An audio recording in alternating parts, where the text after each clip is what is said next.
आइए कलाम खुदा की तरफ बढ़ते हैं। Hallelujah. Ready for the word? Good.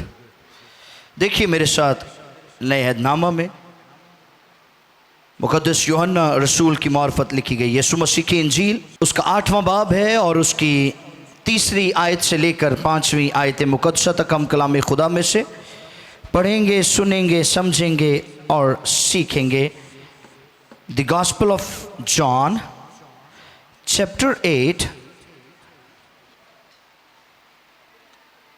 verses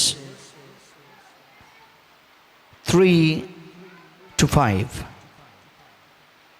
फिर सुनिए, यूहन्ना की इंजील है, उसका 8वां बाब है और उसकी 3री आयत से लेकर 5वीं आयत मुक़द्दसा तक। जी, कलाम मुक़द्दस में रकम है, और फकीही और फरीसी, सुनिए कलाम खुदा में यूं लिखा है, और फकीह और फरीसी एक औरत को लाए जो जिना में पकड़ी गई थी, और उसे बीच में खड़ा करके यीशु से कहा, ए उस्ताद, ये औरत जिना में ऐन फेल के वक्त पकड़ी गई है। तौरात में मूसा ने हमको हुक्म दिया है ऐसी औरत को संसार करे। बस तू इस औरत की निस्बत क्या कहता है? Thank you. कलाम खुदा के पढ़े और सुने जाने पर खुदा की बरकत हो, आमीन। एक औरत जिसको जिना में पकड़ा गया और उसको यीशु के पास लाया गया।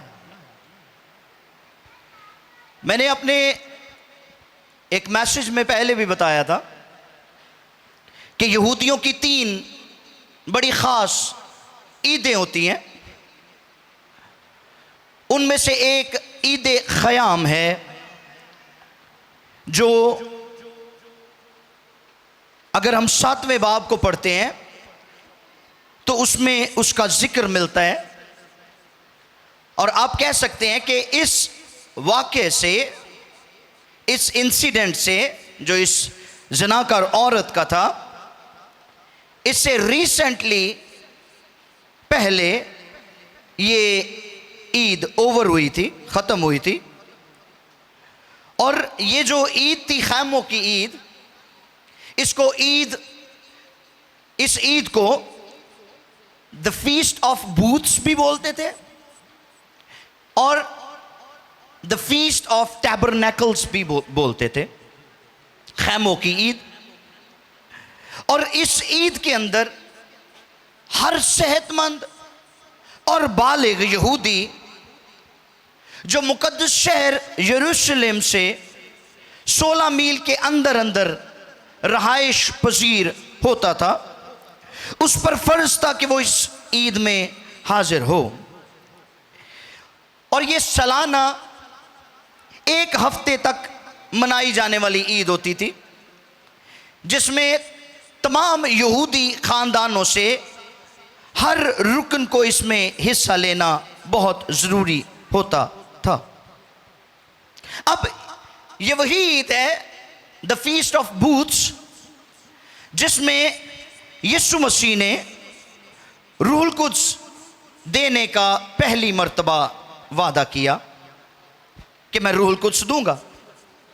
जॉन 7, यूहन्ना 7वां बाब उसकी 37वीं आयत से लेकर 39वीं आयत तक जब पढ़ते हैं तो यीशु मसीह ने उसमें कहा कि जो मुझ पर ईमान लाएगा, जैसा कि किताब मुकद्दस में आया, उसके अंदर से ज़िंदगी के पानी की नदियां जारी हो जाएंगी। और इस बयान पर बहुत से लोग यीशु मसीह पर ईमान ले आए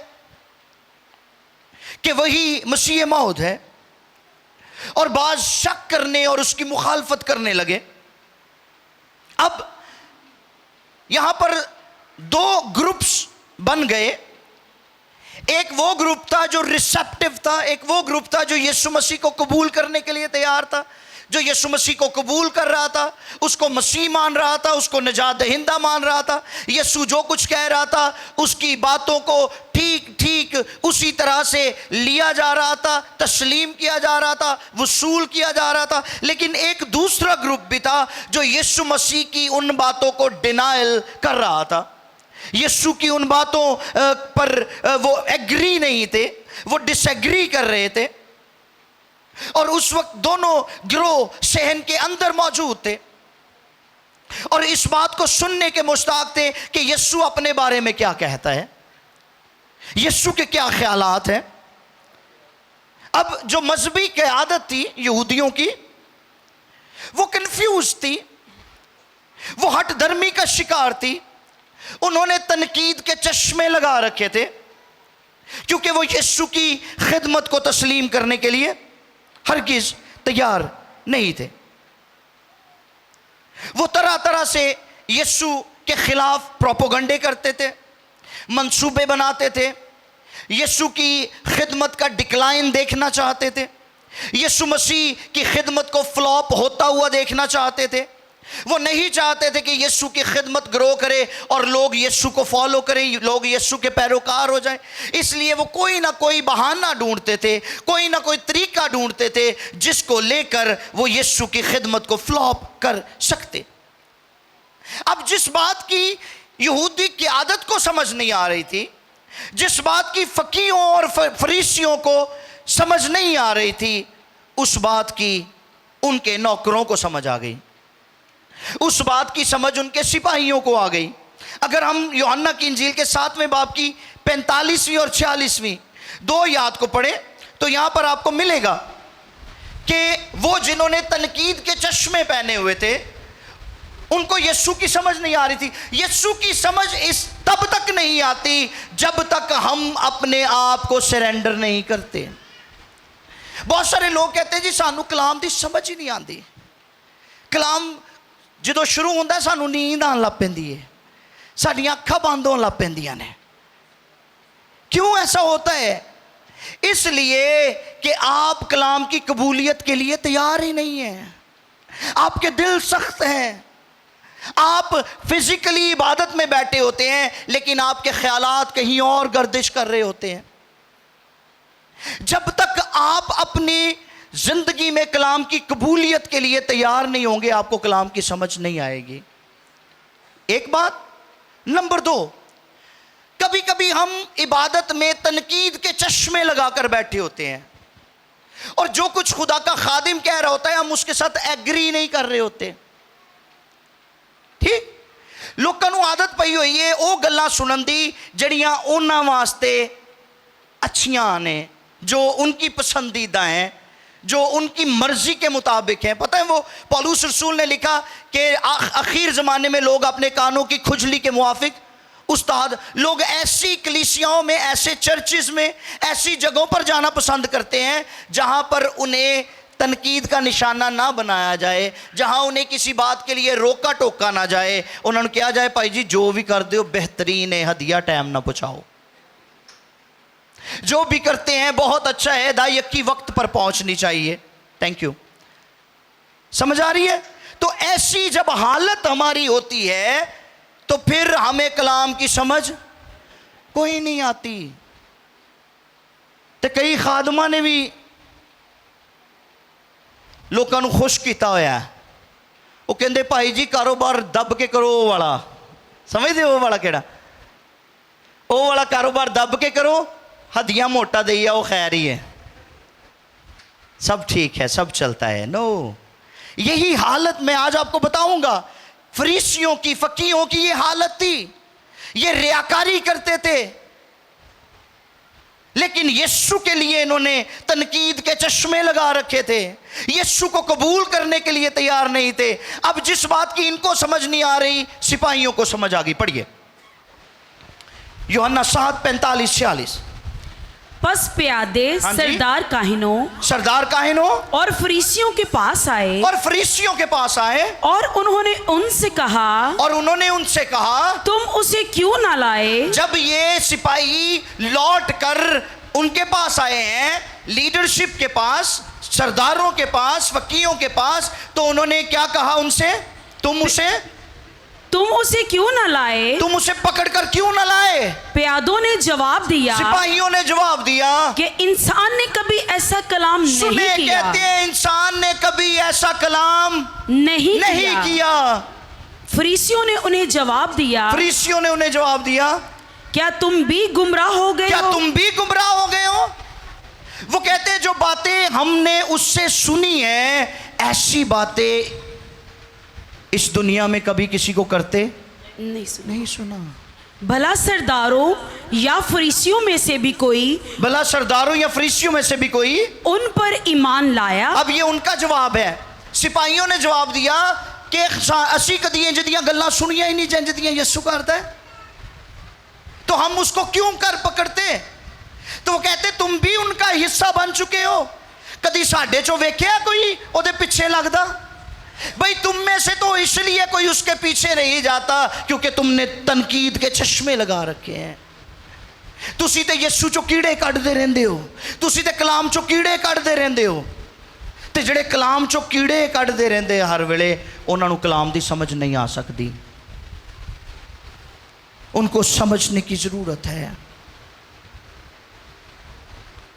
एक दफा अमेरिका की एक बहुत बड़ी यूनिवर्सिटी में एक प्रोफेसर ने यीशु मसीह की जिंदगी पर कोई 45 मिनट तनकीद की। क्या किया? तनकीद की 45 minute. And when he was done, जब वो अपना लेक्चर ख़त्म कर चुका, तो उसने अपने स्टूडेंट से कहा कि मैं आपको अब मौका देता हूं, अगर किसी का कोई सवाल हो तो यू आर वेरी वेलकम, आप पूछे मुझसे सवाल। तो क्लास में पिन ड्रॉप साइलेंस था, कोई नहीं बोल रहा था। एंड पर एक बुजुर्ग बैठा हुआ था, वो उठकर खड़ा हो गया। उसने कहा प्रोफेसर साहब मेरा क्वेश्चन है। उसने कहा जी पूछें। उसने अपने बैग में से एक सेब निकाला, उसको साफ किया और खाना शुरू कर दिया। वो क्लास के सारे स्टूडेंट हंसना शुरू हो गए। प्रोफेसर को गुस्सा आया। उसने कहा कि ऐसा नहीं होना चाहिए, आप क्यों हंस रहे हैं और आप ये हरकत क्यों कर रहे हैं? मैंने आपको सवाल करने का मौका दिया है, सेब खाने का नहीं। उसने कहा मेरा सवाल है और मैं आपसे पूछूंगा, लेकिन मैं आपको ये कहना चाहता हूं कि आपका लेक्चर बहुत अच्छा था, आपका वे ऑफ टॉकिंग बहुत अच्छा है, आपका जो डिलीवरेंस का अंदाज है, जो जिस तरह से आपने ये लेक्चर डिलीवर किया है, दैट्स अमेजिंग। आपके जो कपड़े पहने हुए हैं वो भी बड़े प्यारे लग रहे हैं। उसने कहा मैं तारीफ़ें सुनने के लिए यहाँ पे नहीं खड़ा, जो सवाल है आपका वो पूछें। अब वो बुजुर्ग जो उसे बातों में उलझा रहा था, वो दर हकीकत उस सेब को ख़त्म करने की कोशिश कर रहा था जो वह खा रहा था। और जब वो सेब ख़त्म कर चुका तो उसने जो दरमियान वाला हिस्सा था सेब का, उसने वो उस पूरी जमात को दिखाया, पूरी क्लास को दिखाया, और दिखाने के बाद उसने बैग में वापस रख दिया और अपना मुंह साफ करके कहने लगा प्रोफेसर साहब अब मेरा सवाल ये है कि उस सेब का जायका बताएं जो मैंने खाया है। तो प्रोफेसर को फिर और गुस्सा आ गया। उसने कहा यह क्यों कर हो सकता है कि जो सेब आपने खाया है उसका जायका मैं बताऊं? It's impossible. उसने कहा बिल्कुल सही कहा आपने, क्योंकि आपने वो सेब खाया नहीं तो फिर उसका जायका क्यों कर बताएंगे? तो मैं भी आपको बताना चाहता हूं कि जिस यीशु को आप कभी मिले ही नहीं, जिस यीशु से आप कभी वाकिफ ही नहीं हुए, जिस यीशु को आपने कभी पहना ही नहीं, जिस यीशु को आपने कभी चखा ही नहीं, आप क्यों कर उसकी जिंदगी के मुतालिक बात कर सकते हैं? अरे मैंने उसे चखा है, मैंने उसे पाया है, मैंने उसे पहना है। अब मैं जिंदा ना रहा बल्कि मसीह मुझ में जिंदा है। हालेलुया। सो जिसने यीशु को पाया है, जिसने यीशु को पहना है, जिसने यीशु को चखा है, यीशु की कीमत भी वही बता सकता है, यीशु की शख्सियत को भी वही एलेबोरेट कर सकता है, उसकी कुदरत के बारे में भी वही बता सकता है, उसके कामों के बारे में भी वही बता सकता है। हालेलुया। सो सिपाहियों ने कहा कि ऐसी बातें तो हमने कभी सुनी नहीं है, तुम क्यों कर कहते हो इसको पकड़ कर लाओ? कहते साढ़े चो कदी को पीछे गया। आगे सुने 49वीं आयत तक पढ़िए, फिर क्या हुआ है? मगर ये आम लोग जो शरीयत से वाकिफ सुने, सरदार फकीही फरीसी कह रहे हैं ये आम लोग जो शरीयत से वाकिफ नहीं, लानती हैं। लानती हैं। निकोदेमस ने, थैंक यू सो मच, रुकिए जरा यहाँ पे। कहते हैं ये आम लोग जिनको शरीयत का पता ही नहीं, ये लानती हैं।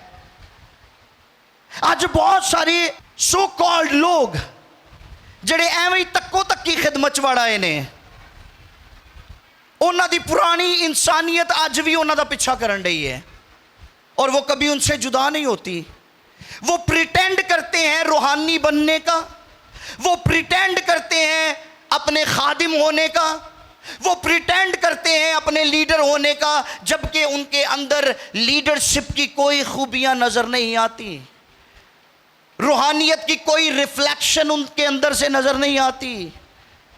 वो आप सारा कुछ करी जाएंगे तो दूजिया नूं तनकीद का निशाना बना देना है। वो खुद सब कुछ करते हैं और दूसरों को लानती ठहराते हैं। हाँ जी, आप गाणियां ते टिकटॉक भी बनाएंगे, ठीक, वो बुरे बुरे जे मुंह करके सैल्फियां भी लैणगे, तो जो कोई होर करेगा तो उन्होंने कहेंगे लानत दे जेरे असर ने। इनको सीखने की जरूरत है, तो तुहानू सीखने की लोड़ नहीं।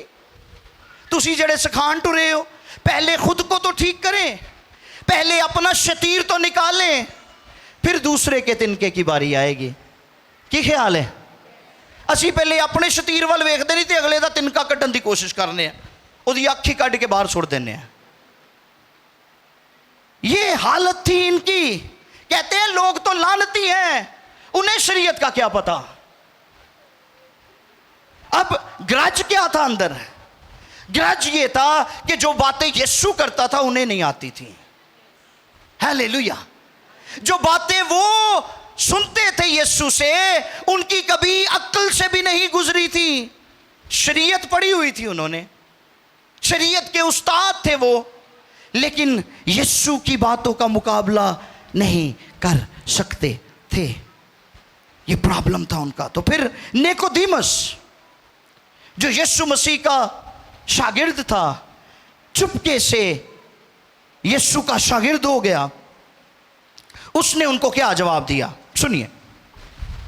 निकोदेमस ने, हाँ जी, जो पहले उसके पास आया था, पहले उसके पास आया था और उन्हीं में से था, उनसे कहा कि क्या हमारी शरीयत किसी शख्स को मुजरिम ठहराती है? निकोदेमस ने उन्हें बड़ा अच्छा जवाब दिया। उसने कहा क्या हमारी शरीयत किसी को मुजरिम ठहराती है? जब तक पहले उसकी सुनकर जान न ले, जब तक पहले उसकी सुनकर जान ना ले कि वो क्या करता है, कि वो क्या करता है। अब उसने तो यीशु को देखा था, वो तो यीशु की मीटिंग्स अटेंड करता था, वो तो मिरेकल्स भी देखता था, वो तो लोगों को शिफाएं होती भी देखता था। यीशु ने तो उसके सवालों के ऐसे ऐसे जवाब दिए कि उसकी अपनी अक्ल मौफ हो गई और उसने सरेंडर कर दिया अपने आप को यीशु के हुजूर में। तो उसने उनको जवाब दिया कि तुझे तो पता ही नहीं वो है कौन, तुम नहीं जानते, इसलिए तुम उसको जज करना बंद करो। और फिर उसने बात रफा दफा की है, उसने बात आगे नहीं बढ़ने दी। और 53वीं आयत में लिखा है फिर उनमें से हर एक अपने घर चला गया। लेकिन बात खत्म नहीं हुई। तनकीद के चश्मे अभी पहने हुए थे, अभी सीनों में गुस्सा पल रहा था, यीशु के खिलाफ तलखी और नफरत बढ़ रही थी। उनमें से अक्सरियत के लिए, खुदा के लिए प्यास और रूहुल कुद्स के लिए आरजू नामूसी बात थी, क्योंकि उनको सिर्फ एक ही धुन लगी हुई थी कि यीशु मसीह का काम तमाम होना चाहिए। किसी भी तरह से हमें यीशु की आवाज़ को हमेशा हमेशा के लिए खामोश करना है।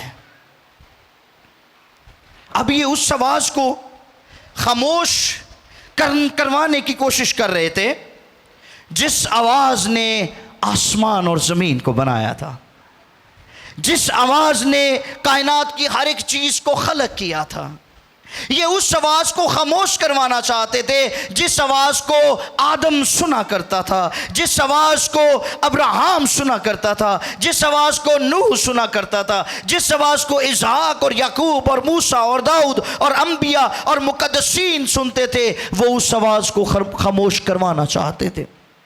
वाह! और मौका ढूंढ रहे थे कि हमें मौका मिले और हम यीशु को अपने जाल में फंसाएं, इसकी आजमाइश करें। और बहुत दफ़ा उनको ये मौके मिले भी थे, लेकिन उनके हाथ कुछ नहीं आया, हासिल कुछ नहीं हुआ। आज भी दुनिया भर में यीशु नाम से नफरत की जाती है। ना सिर्फ यीशु से नफरत की जाती है, यीशु के पैरोकारों से भी नफरत की जाती है, लेकिन हासिल कुछ नहीं होता। अब खुदावंद की मोहब्बत की क्वालिटी ये है कि वो जो उससे नफरत करते हैं, वो जो उसके लोगों को सताते हैं, खुदावंद यीशु आज भी उनके लिए बाहें फैलाए खड़ा है, आज भी उनके लिए अपनी माफ़ी को जारी किए हुए हैं। And the second chance is still there. आज भी उनके लिए एक और मौका मौजूद है। और यही मेरे इस मैसेज का टॉपिक भी है, गॉड गिव्स अनदर चांस। खुदा दूसरा मौका देता है। आगे बढ़िए। ये मौका ढूंढ रहे थे कि यीशु को पकड़े, यीशु की तजलील करें, यीशु को कत्ल करें, यीशु को मार दें। यूहन्ना की इंजील 8वें बाब की पहली 2 आयत में लिखा है, मगर यीशु जैतून के पहाड़ को गया, सुबह सवेरे ही वो फिर हैकल में आया और सब लोग उसके पास आए और वो बैठकर उन्हें तालीम देने लगा। सुनिए, मैंने अपने पिछले मैसेज में बताया था कि ईदों पर, यहूदी ईदों पर यीशु मसीह हमेशा हैकल के सहन में मौजूद रहते थे, क्योंकि लोग इकट्ठे हुए होते थे और यीशु के पास ये अच्छा मौका होता था कि हैकल के सहन के अंदर वो उनको तालीम देता और मौजज़े करता और शिफाएं बांटता। लेकिन जो ही शाम होती, यीशु अपने शागिर्दों को साथ लेता और कोहे जैतून पर चला जाता। तो उस शाम भी जब निकोदेमुस ने बात रफा दफा की, सब चले गए, यीशु ने अपने शागिर्दों को साथ लिया और पहाड़ पर चला गया। लेकिन लिखा है सुबह सवेरे ही वो फिर हैकल में आया और सब लोग उसके पास आए और वो बैठकर उन्हें तालीम देना। ये अगले दिन की बात है, जब ईद ख़याम ओवर हो चुकी थी, ईद ख़याम ख़त्म हो चुकी थी। अगला दिन था, सुबह का वक्त था। यीशु फिर अपने शागिर्दों को लेकर हैकल के सहन में आया और तालीम देने लगा। अब जब यीशु वहाँ पर तालीम दे रहा था तो अचानक एक बड़ा हुल्लड़ मच गया और यहूदी मजहबी क़यादत एक औरत को घसीटते हुए हैकल के सहन में ले आई, जो जिना में ऐन फेल के वक्त पकड़ी गई थी। अब कहानी शुरू हुई अगली। अब वो अपनी नफरत को बाहर निकाल रहे हैं, अपना ग्रज बाहर निकाल रहे हैं। वो जो दूसरों को लानती ठहराते थे, अब उन्हें मौका मिल चुका था यीशु पर तोहमतें लगाने का। सुनिए क्या हुआ। वो एक औरत को घसीट कर हैकल के सहन में लेकर आए हैं ताकि यीशु इंसाफ करे।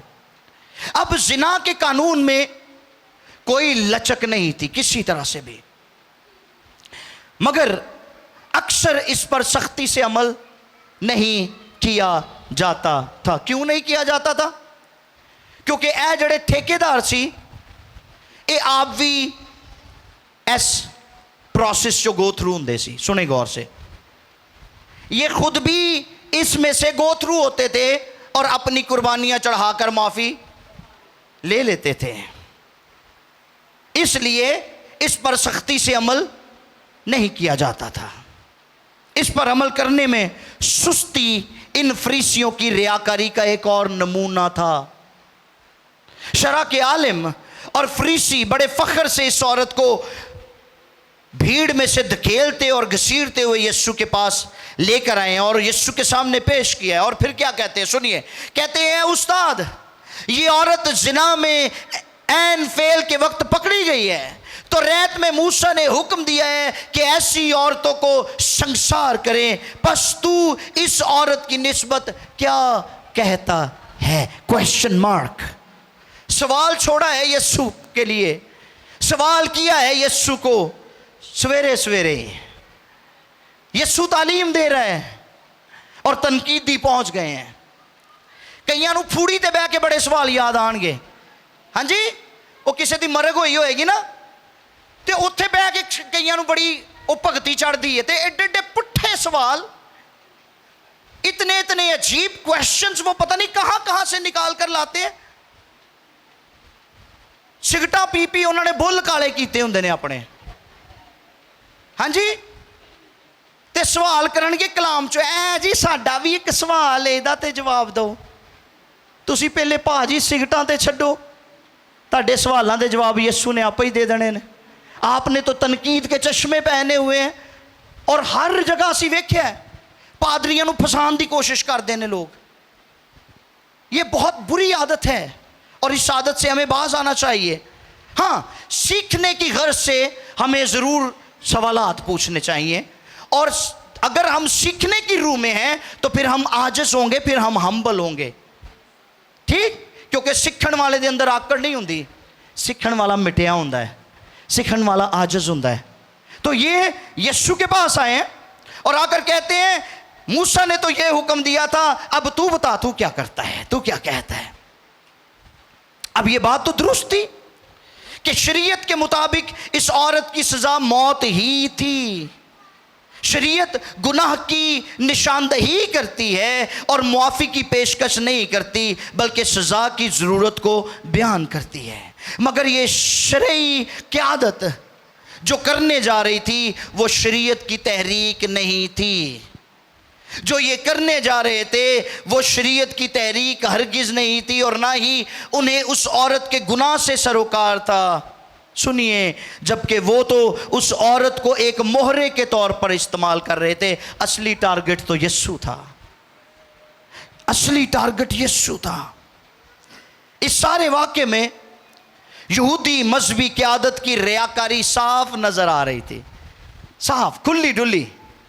मत्ती की इंजील उसके 23वें बाब की 23वीं आयत से लेकर 28वीं आयत तक जब हम पढ़ते हैं तो वहां पर यीशु ने इनको एक्सपोज किया था, और बहुत दफा यीशु ने इनको एक्सपोज किया था, इनकी रियाकारी को, कि तुसी दूजियां नूं ठीक कर दो, पहले अपने आप नूं तो ठीक करो। तुम दूसरों के गलतियों को पकड़ते हो, पहले अपनी गलतियां तो सुधारो। बहुत दफा एक्सपोज किया था यीशु ने इनको। जी ए रियाकार, सुने, मत्ती की इंजील 23वां बाब 23वीं आयत है। ए रियाकार, फकीह और फरीसियों, तुम पर अफसोस कि पुदीने और सौंफ और जीरा पर तो दायकी देते हो, पर तुमने शरीयत की ज्यादा भारी बातों यानी इंसाफ, रहम और ईमान को छोड़ दिया है। Thank you. ये एक्सपोज किया यीशु ने उनको कि तुसी अपनी रियाकारी तो ठीक करते नहीं हो और दूसरों को ठीक करने जा रहे हो। वो अपनी मक्कारी में यीशु को सॉफ्ट टारगेट करने की कोशिश कर रहे थे, इसलिए इस औरत को यीशु के पास लेकर आए। इसके साथ साथ वो ना सिर्फ यीशु को टारगेट कर रहे थे, बल्कि वो शरीयत की खुद ही बेहुरमती भी कर रहे थे। मैं आपको आगे जाके प्रूव करता हूं किस तरह से वो शरीयत की बेहुरमती कर रहे थे। क्योंकि मूसवी शरीयत के मुताबिक, सुनिए ये बड़ी ख़ास बात है, मूसवी शरीयत के मुताबिक अगर वो औरत जिस पर वो इल्ज़ाम लगा रहे थे पहले से ब्याही हुई औरत थी, तो ज़रूर था कि उसके साथ वो शख्स भी मारा जाता जो उस ज़िना में मुलव्वस था। सुनिए गौर से। और अगर वो लड़की, अगर वो औरत कमवारी थी और उसे ज़बरदस्ती ज़्यादती का निशाना बनाया गया था, तो ज़रूर था कि इस सज़ा इसे नहीं बल्कि उस शख्स को दी जाती जिसने इसके साथ ज्यादती या ज़बरदस्ती की थी। अगर आप इस्तस्ना की किताब पढ़ें, अगर आपने लिखना है तो लिख लें, इसको पढ़ लीजिएगा आप। इस्तस्ना की किताब 22वां बाब है, उसकी 22वीं आयत से लेकर 25वीं आयत तक आपको यह मिलेगा कि अगर किसी शादीशुदा औरत के साथ कोई शख्स जना में मुलव्वस होता तो फिर उन दोनों को संसार किया जाता था। और अगर लड़की कंवारी होती और उसके साथ कोई ज़बरदस्ती करता, ज़्यादती करता, तो फिर लड़की को छोड़ दिया जाता, लेकिन उस शख्स को संसार किया जाता जो उसके साथ ज़्यादती करता था। अब ये जो मज़हब के ठेकेदार थे वो गलती पर गलती कर रहे थे। सुनिए गौर से, क्या कर रहे थे? गलती पर गलती कर रहे थे, क्योंकि उनके अंदर यीशु के लिए नफरत जोश मार रही थी कि किसी ना किसी तरह से यीशु पर इल्ज़ाम लगाएं और यीशु को मार डाले। पहली गलती, इस जना में मुलव्वस शख्स गैर हाजिर था। खिंच के किन्नू ले आए ने, घसीट कर किसको लेके आए हैं? ते बंदा किथे आ? Absent, he was not there. उसको छोड़ आए थे, उन्होंने भजा दिता होएगा। समझ रहे मेरी बात? He was not there. ये औरत अकेली चोरी कर सकती थी, ये औरत अकेली झूठ बोल सकती थी, ये औरत अकेली कत्ल कर सकती थी, लेकिन जिना अकेली नहीं कर सकती थी। बंदा किथे आ? पहली गलती। दूसरी गलती, जिना की सजा हैकल के सहन में नहीं दी जाती थी, बल्कि शहर के फाटक पर बुजुर्गों की मौजूदगी में संसार किया जाता था। ए दूसरी गलती सी, खिंच के किथे ले आए ने? ये दूसरी गलती है। सुन रहे हैं? ये शरीयत के नाफरमान अपनी नफरत की आग में जल रहे थे और उस औरत को यीशु के पास लाए हैं। अब यीशु के पास लेकर आए हैं कि यीशु इस औरत के बारे में कुछ कहे, कुछ कहे। अगर यीशु कहेगा इसे संसार करो तो आप ही रोमी यीशु ना निबड़ लेंगे, क्योंकि रोमी हुकूमत में किसी को यह रवा नहीं था कि कोई किसी को जान से मार दे या संसार कर दे। इसलिए कि अगर कोई किसी मजलूम के साथ जुल्म करता है तो रोमी हुकूमत जानती थी कि साडे वोट कट जाने ने, लोग हमसे प्यार नहीं करेंगे, लोग हमसे नफरत करना शुरू करेंगे। सो इसलिए वो अपनी हुकूमत को कायम रखने के लिए गरीबों का बड़ा ख्याल रखते थे, मजलूमों का बड़ा ख्याल रखते थे। अब उनको पता था यीशु कहेगा संसार करो तो रोमी फड़ के ले जाएंगे, और अगर यीशु कहता कि छोड़ दो तो फिर हम कहेंगे मूसवी शरीयत ਨੂੰ तोड़ देता है। फंस गया यीशु। दोनों तरह से यीशु फंस चुका है। अगर यीशु कहता कि उसे माफ करो तो शरीयत का मुनकिर होता। यीशु को फंसा लिया उन्होंने। बड़े खुश होंगे अंदरों कि लो जी हुण ते खामोश करवा देता यीशु ने। अब यीशु क्या करेगा? फंस चुका है अब। ठीक, कई उठे यीशु मसीह दी जात दे उत्ते तनकीदा करन वाले, और वो ये समझते थे कि हम बाइबल मुकद्दस को रोंद कर चले जाएंगे, बाइबल मुकद्दस को झूठा साबित करेंगे, इसमें से साइंटिफिक एरर्स निकालेंगे, हम मसीहियों को चुप करवा देंगे, मसीहियों को जवाब नहीं आएगा। लेकिन कलाम कभी भी ना बदला है ना बदल सकता है। आमीन। बल्कि ये कलाम वो कलाम है जिसके बारे में ज़बूर नवीस कहता है कि खुदावंद का कलाम आसमान पर अब तक कायम है, और ये कलाम जिसके अंदर से होकर गुजर जाता है उसकी ज़िंदगी बदल कर रख देता है। हालेलुया। यीशु को खामोश करवाने आए हैं और यीशु चुप कर गया है। सुने, लिखा है यहाँ पर यूहन्ना 8वें बाब की 6ठी आयत, ही स्टूड क्वाइट, और फिर बैठ गया है यीशु। उनकी बात सुनकर, उनका सवाल सुनकर यीशु को पता सी ये कित्थों बोले ने और की कहना चाहते ने, इनका मौकफ क्या है। तो कलाम में लिखा है यीशु बैठ गया है, और बैठकर यीशु ने ज़मीन के ऊपर कुछ लिखना शुरू कर दिया है। अब यीशु की खामोशी की एक वजह क्या थी, मैं आपको बताऊं, सुने गौर से। यीशु क्यों चुप हुआ है? उनका सवाल सुन के नहीं चुप हुआ। यीशु को तकलीफ हुई है, यीशु का दिल दुखा है उस औरत के लिए जिसके साथ ज्यादती हो रही थी, जो उनकी नफरत की आग में जल रही थी, जिसके साथ वो ये नामुनासिब रवैया अपनाए हुए थे। यीशु को दुख हो रहा था उनकी क़यादत पर भी, उनकी लीडरशिप पर भी, और इस औरत पर भी जिसके साथ ये सलूक हो रहा था। अब यीशु बैठ गया है और यीशु कुछ लिखने लगा है, और लिखा है यीशु झुककर जमीन पर लिखने लगा। और फिर इसके बारे में मुख्तलिफ ख्यालात है कि यीशु क्या लिख रहा था। तो थियोलॉजियंस कहते हैं कि यीशु ज़मीन पर उंगली से उनके गुनाह बताने के लिए लिख रहा था, और वो पत्थरों पर, जो पत्थर उन्होंने पकड़े हुए थे उस औरत को मारने के लिए, उन पत्थरों के ऊपर उनको अपना अपना गुनाह लिखा हुआ नजर आ रहा था। वाह। अब जब यीशु लिख चुका तो 7वीं आयत में लिखा, उसने सीधे होकर उनसे कहा, जो तुम में से बेगुनाह है वही पहले उसके पत्थर मारे। सवाल कुछ होर सी ते जवाब की मिले हैं? हाँ जी, जवाब मुख्तलिफ है लेकिन जवाब पायदार है। तुम में से जिसने पहले कभी गुनाह नहीं किया वो इसको, बंदा ते तुसी दौड़ाता है, ते जिन्ने गुनाह नहीं किया वो पहला पत्थर मार लवे। समझ आ रही मेरी बात की? अब वाज़ेह हो गया कि मजहबी लीडरों ने वो मेयार इस्तेमाल किया जिस पर वो खुद पूरे नहीं उतर सके।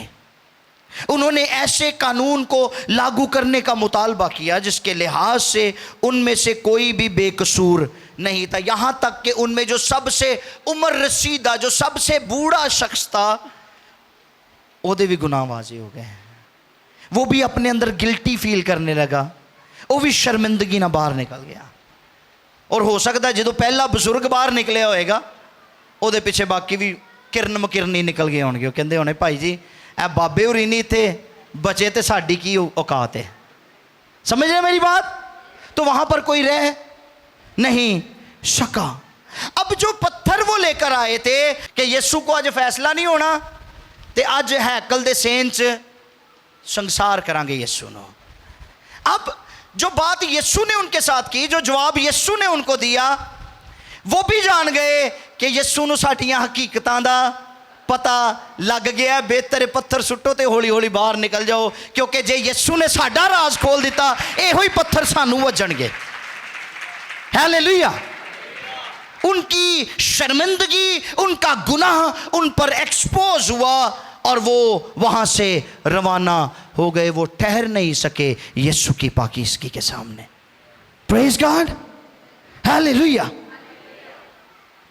वो जान गए कि हम बेनकाब हो चुके हैं। हम जो फतवा लगाते हैं आज हम पर फतवा लगेगा। अब जब वो चले गए तो यीशु का इंसाफ सुनिए। 10वीं और 11वीं आयत पढ़िए, 8वें बाब की 10वीं और 11वीं आयत। वी आर क्लोज, हम दुआ करने को हैं थोड़ी देर में। यीशु ने सीधे होकर उससे कहा, उस औरत से कहा, ए औरत, ये लोग कहाँ गए? क्या किसी ने तुझ पर हुक्म नहीं लगाया? क्या सी पत्थर मारो, ये किथे गए ने? क्या किसी ने? मैं तो इंतजार करन दिया सी कि मैनू पत्थर वजन दी आवाज आएगी। मैं तो इंतजार कर रहा था कि मुझे तुम्हारे चिल्लाने की आवाज आएगी, लेकिन ये किधर गए? यीशु ने जब उनको ये बात कह दी कि जिनने पहले कभी गुनाह नहीं किया वो पत्थर मारो, तो उसके बाद यीशु फिर नीचे बैठ गए। फिर नीचे बैठकर लिखना शुरू हो गए। यीशु ने नजर ही नहीं उठे चुकी, इंतजार कर रहे थे कि मारे यहाँ पत्थर। कौन मारता है? वही पत्थर मार सकता था जो गुनाह से मुबर्रा था, लेकिन वहां पर एक ही शख्सियत थी जो बेगुनाह था, और खुदा का बेटा यीशु मसीह नासरी था। हालेलुया। इसलिए वो सब चले गए और यीशु ने उससे पूछा कि कितने गए पत्थर मारने वाले, कहां गए तनकीद करने वाले? आज कलीसिया अगर परेशान है, डरती है, खौफजदा है, तो ना घबराएं, तानू पत्थर मारन वाले आपे ही शर्मिंदे हो जाएंगे। आमीन, हालेलुया। खुदा उनकी तनकीद से वाकिफ है, खुदा उनके इरादों से वाकिफ है, खुदा उनकी सोचों से वाकिफ है। सो यीशु मसीह ने इसको क्या कहा? क्या किसी ने तुझ पर हुक्म नहीं लगाया? किसी ने तुझ पर हुक्म नहीं लगाया? उसने कहा ऐ खुदावन किसी ने नहीं, किसी ने नहीं। यीशु ने कहा मैं भी तुझ पर हालेलुया, मैं भी तुझ पर हुक्म नहीं लगाता। तो मैं लगा सकता हूं। यीशु हुक्म लगा सकता था, यीशु पत्थर भी मार सकता था, क्योंकि यीशु शरीयत देने वाला खुदा है और यीशु खुदा का बेऐब बर्रा भी है। हालेलुया। सो यीशु वो सब कुछ कर सकता था, लेकिन उसने कहा मैं भी ऐसा नहीं करता, क्योंकि मैं तुझे दूसरा मौका देता हूं। और क्या कहा खुदावंद ने? जा फिर गुनाह ना करना। Another chance, एक और मौका दिया खुदावंद ने उसको। अब इसका ये हरगिज मतलब नहीं है कि खुदा गुनाह को खातिर में नहीं लाता, कि यीशु को आज फैसला नहीं होना ते आज हैकल दे सेंच संसार करांगे यीशु नो। अब जो बात यीशु ने उनके साथ की, जो जवाब यीशु ने उनको दिया, वो भी जान गए कि यीशु नु साडियां हकीकतां दा पता लग गया। बेहतर पत्थर सुट्टो ते हौली हौली बाहर निकल जाओ, क्योंकि जे यीशु ने साडा राज खोल दिता, इहो ही पत्थर सानू वजणगे। हालेलुया। उनकी शर्मिंदगी, उनका गुनाह उन पर एक्सपोज हुआ और वो वहां से रवाना हो गए। वो ठहर नहीं सके यीशु की पाकीज़गी के सामने। Praise God, hallelujah. वो जान गए कि हम बेनकाब हो चुके हैं, हम जो फतवा लगाते हैं आज हम पर फतवा लगेगा। अब जब वो चले गए तो यीशु का इंसाफ सुनिए। 10वीं और 11वीं आयत पढ़िए, 8वें बाब की 10वीं और 11वीं आयत। वी आर क्लोज, हम दुआ करने को हैं थोड़ी देर में। यीशु ने सीधे होकर उससे कहा, उस औरत से कहा, ए औरत, ये लोग कहाँ गए? क्या किसी ने तुझ पर हुक्म नहीं लगाया? मैं क्या सी पत्थर मारो, ये किथे गए ने? क्या किसी ने? मैं तो इंतजार करन दिया सी कि मैनू पत्थर वजन दी आवाज आएगी। मैं तो इंतजार कर रहा था कि मुझे तुम्हारे चिल्लाने की आवाज आएगी, लेकिन ये किधर गए? यीशु ने जब उनको ये बात कह दी कि जिनने पहले कभी गुनाह नहीं किया वो पत्थर मारो, तो उसके बाद यीशु फिर नीचे बैठ गए हैं, फिर नीचे बैठकर लिखना शुरू हो गए। यीशु ने नजर ही नहीं उते चुकी, इंतजार कर रहे थे कि मारे यहाँ पत्थर। कौन मारता है? वही पत्थर मार सकता था जो गुनाह से मुबर्रा था, लेकिन वहां पर एक ही शख्सियत थी जो बेगुनाह था, और खुदा का बेटा यीशु मसीह नासरी था। हालेलुया। इसलिए वो सब चले गए और यीशु ने उससे पूछा कि कितने गए पत्थर मारन वाले, कहां गए तनकीद करने वाले? आज कलीसिया अगर परेशान है, डरती है, खौफजदा है, तो ना घबराएं, तानू पत्थर मारन वाले आपे ही शर्मिंदे हो जाएंगे। आमीन, हालेलुया। खुदा उनकी तनकीद से वाकिफ है, खुदा उनके इरादों से वाकिफ है, खुदा उनकी सोचों से वाकिफ है। सो यीशु मसीह ने इसको क्या कहा? क्या किसी ने तुझ पर हुक्म नहीं लगाया? किसी ने तुझ पर हुक्म नहीं लगाया? उसने कहा, ऐ खुदावन किसी ने नहीं। यीशु ने कहा, मैं भी तुझ पर हालेलुया, मैं भी तुझ पर हुक्म नहीं लगाता। तो मैं लगा सकता हूं। यीशु हुक्म लगा सकता था, यीशु पत्थर भी मार सकता था, क्योंकि यीशु शरीयत देने वाला खुदा है और यीशु खुदा का बेऐब बर्रा भी है। हालेलुया। सो यीशु वो सब कुछ कर सकता था, लेकिन उसने कहा मैं भी ऐसा नहीं करता, क्योंकि मैं तुझे दूसरा मौका देता हूं। और क्या कहा खुदावंद ने? जा फिर गुनाह ना करना। Another chance, एक और मौका दिया खुदावंद ने उसको। अब इसका ये हरगिज मतलब नहीं है कि खुदा गुनाह को खातिर में नहीं लाता, उसके नज़दीक हर तरह की बुराई गुनाह है। असी तो कहने ना गुनाह कबीरा ते गुनाह सगीरा, बाइबल मुकद्दस में ऐसी कोई तालीम नहीं है। गुनाह छोटा ते गुनाह वड्डा नहीं, बाइबल मुकद्दस कहती है गुनाह गुनाह ही है, वो छोटा है या बड़ा है।